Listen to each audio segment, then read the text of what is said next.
Պատվարժան դատարան, մենք ձեզ դիմում ենք պատվարժան դատարան, Նեղադրող կողմին, քննչական կոմիտեին, քննիչներին դիմում ենք հարգարժան քննիչով։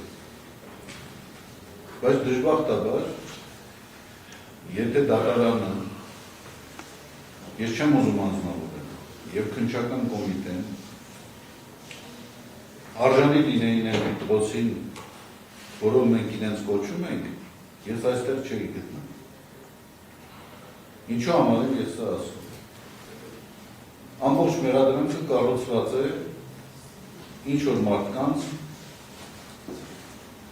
ցնորքների հիման վրա։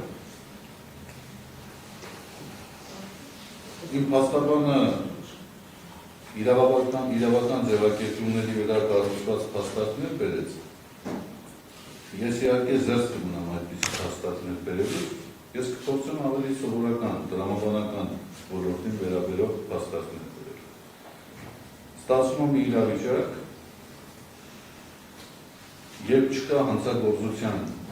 իրեղենապացույցը, չկա տուժողը, բայց կա պատվիրատու, չկա իրականացնողը, բայց կա պատվիրատու։ Ես ներկայացնում եմ որպես պատվիրատու, անցյալ անգամ տեղյակ դարձան, որ թմրանի 8 անգամ կորել է,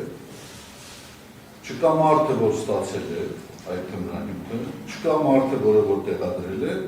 բայց չգիտես ինչու, հրապարակի վրա հայտնվել եմ ես։ Ես քաղաքական գործունեությամբ չեմ զբաղվել,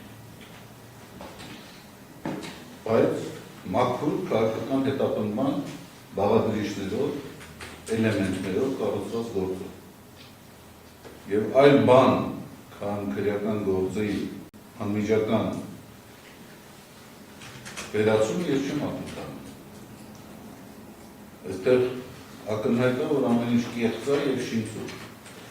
Եվ եթե դատարանները մինչև այս պահը գտնվեին իրենց բարձրության վրա, եւ քննիչները բավարար դատախազությունը բավարար անաչառ գտնվեր, պատվիրակված չլիներ, մենք այս վիճակը չենք գտնում։ Հետևաբար ես ուրիշ ակնկալություն չունեմ, ուրիշ պահանջ չունեմ։ Այս է։